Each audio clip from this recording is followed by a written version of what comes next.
ভাদ্দিয়া নগরীর কথা বলছিলাম।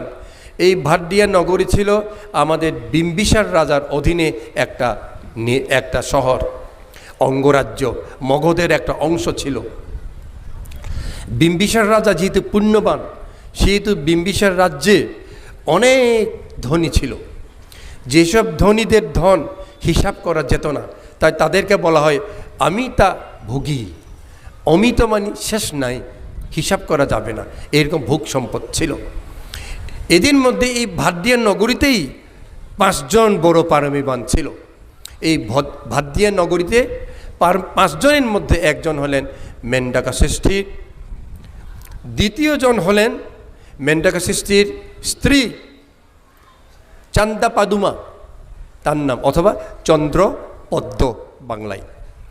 তৃতীয় জন পারমিবান ছিলেন ধনঞ্জয় ষষ্ঠী, মেন্ডাকা ষষ্ঠীর ছেলে। 4 নম্বর পারমিবান ছিলেন ধনঞ্জয় ষষ্ঠীর স্ত্রী সুমানা দেবী। এবং আরেকজন পারমিবান ব্যক্তি ছিল, তবে সে ছিল কৃতদাস। কৃতদাস হয়েও পারমিবান নাই মনে করতে পারেন না। এখানে অনেক গরিব মানুষ থাকতে পারে, তাদের মধ্যে পারমিবান থাকতে পারে, এটারই প্রমাণ। তার নাম ছিল পুণ্যা অথবা পুণ্য। এই 5 জন ছিল খুব পারমিবান ব্যক্তি। তাদের পারমি কেমন ছিল দেখুন। মেন্ডাকা ষষ্ঠী, তার কত পারমি গুণ আছে এটা নিজেই যাচাই করার জন্য একদিন কি করলেন, তার 1250টা গোলাঘর ছিল, ধান রাখার গোলাঘর পরিষ্কার করতে বললেন। গোলাঘর পরিষ্কার করার পর তিনি স্নান করে চুল ধুয়ে নতুন কাপড় চোপড় পরে পূর্ব দিকের দরজায় তিনি বসলেন। মেন্ডাকা ষষ্ঠী বসে তিনি, আমার কত পুণ্য পারমি আছে আমি জানতে চাই, মনে মনে এই ভাবনা করে তিনি আকাশের দিকে এইভাবেই তাকালেন। সাথে সাথে আকাশ থেকে সবচেয়ে ভালো জাতের ধান আকাশ থেকে পড়তে লাগলো, ঝরঝর ঝরঝর করে।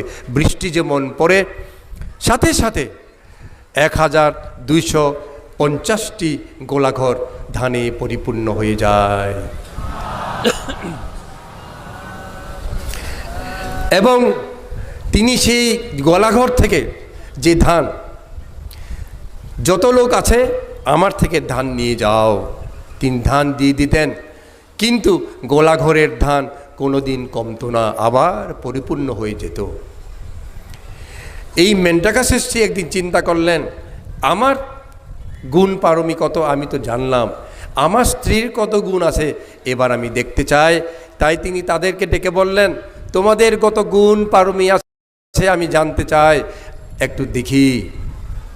তখন স্ত্রী কী করলেন, স্ত্রীও স্নান করে সুন্দর কাপড় চোপড় পরে পরিষ্কার পরিচ্ছন্ন হয়ে তিনি 1 সের চাউল তুলে নিলেন। 1 সের চাউল তুলে নিয়ে তিনি রান্না করলেন।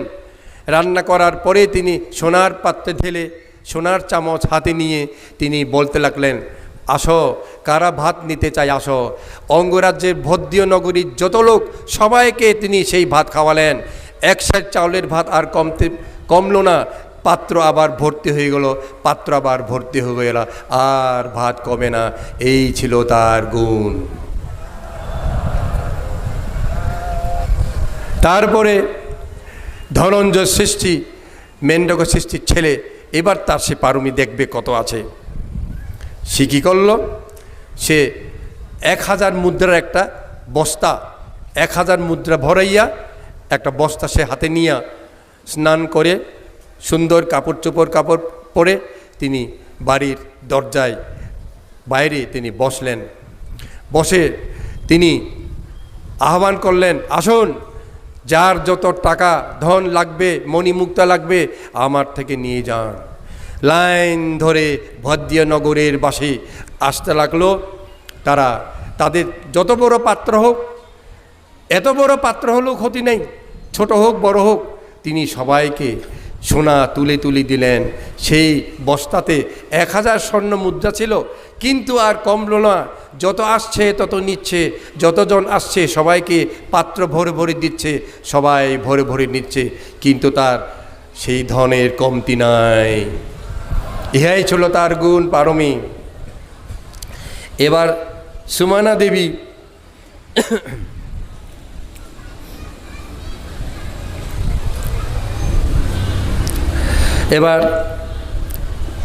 দেবী তার পারমী তিনি পরীক্ষা করে দেখবেন।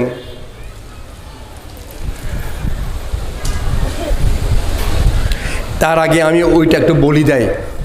ওই মেন্ডাকা সৃষ্টির স্ত্রীর নাম চন্দ্র পদ্ম, তাই না? চান্দা পাদুমা, এই নামটার কারণ আছে। কেন কারণ আছে? এই মেয়েটা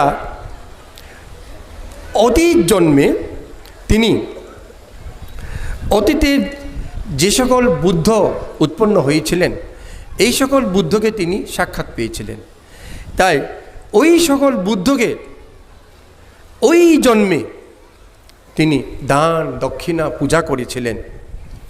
সেই কারণে তিনি কি করতেন? ওই সময়ে ভিক্ষু সংঘকে বাম হাতে ভাতের পাত্র ধরে ডান হাতে সোনার চামচ দিয়ে তিনি স্বয়ং দান করেছিলেন। এই জন্য তার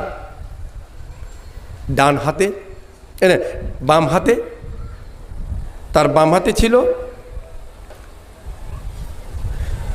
চাঁদের মতো গোলাকার একটা চক্র, অর্থাৎ চাঁদের একটা চিহ্ন।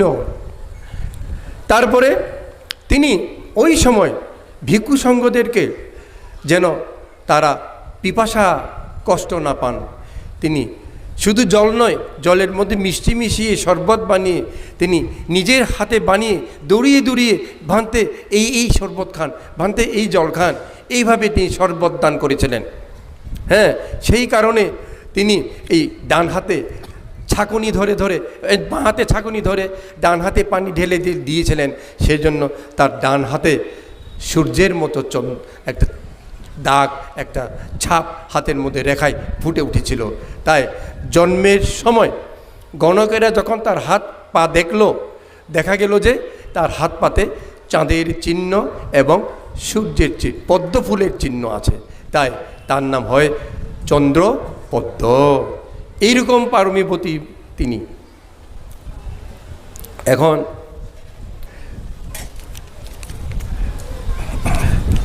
ধনঞ্জয় স্ত্রী সুমানা দেবী, তার পারমী কত আছে দেখতে চাই। এখন কি করলেন? ধনঞ্জয় স্ত্রী সুমানা দেবী কাপড় চোপড় সুন্দর করে পরে তিনি একটা লাই ভর্তি ধানের বীজ নিয়ে আসলেন। নিয়ে বসে তিনি বলতে লাগলেন, আসুন ভদ্রীয় নগরীর যারা ধান বীজ দরকার আমার থেকে নিয়ে যান। লাইন ধরে ধান বীজ যাদের দরকার ধান বীজ নিতে থাকলো। কিন্তু তার ওই লাইয়ের ভিতরে যে ধানের বীজ আর কমছে না, যা দরকার সেই ধানের বীজই তিনি সবাইকেই দিলেন। ইহাই ছিল তার গুণ পারমী। সর্বশেষে ওই চাকর পুণ্যা, তারও গুণ কম নয়, সেও এবার তার গুণ পরীক্ষা করবে। সেও সুন্দর কাপড় চোপড় পরে, দাসীর উপযুক্ত কাপড়, ওদের মতো লক্ষ টাকার দামি কাপড় নয়, তবুও কম নয়, 1000 দামের কাপড় কিন্তু সেও পরে। হ্যাঁ, 2টা গরুর শিঙে সোনা দিয়ে মোড়াইছে। তারপরে গরুর লাঙ্গল ফলা সব সোনা, এবং লাঠি একটা নিচে তাও সোনা, এবং যে দড়িতেও সোনা। সে জমিতে গেল, সেই বুদ্ধের নাম স্মরণ করে যেই হাল টানল, হাল ফলা তো একটা, কিন্তু তার যখন চাষ শুরু করে দিল, মাঝখানে ফলা একটা দাগ, ডান দিকে 3টা দাগ, বাম দিকে 3টা দাগ, একসাথে 7টা মাটি কর্ষণ হয়ে গেল। তখন আমাদের মতো ট্র্যাক্টর, চাষ করার মেশিন নাই, কিন্তু পারমিবান ব্যক্তি সে একটা ফলা টানবে, একসাথে 7টা ফলার চাষ মাটি কর্ষণ হয়ে যায়। এভাবেই পারমী কত ছিল তা পরীক্ষা করে দিচ্ছিল।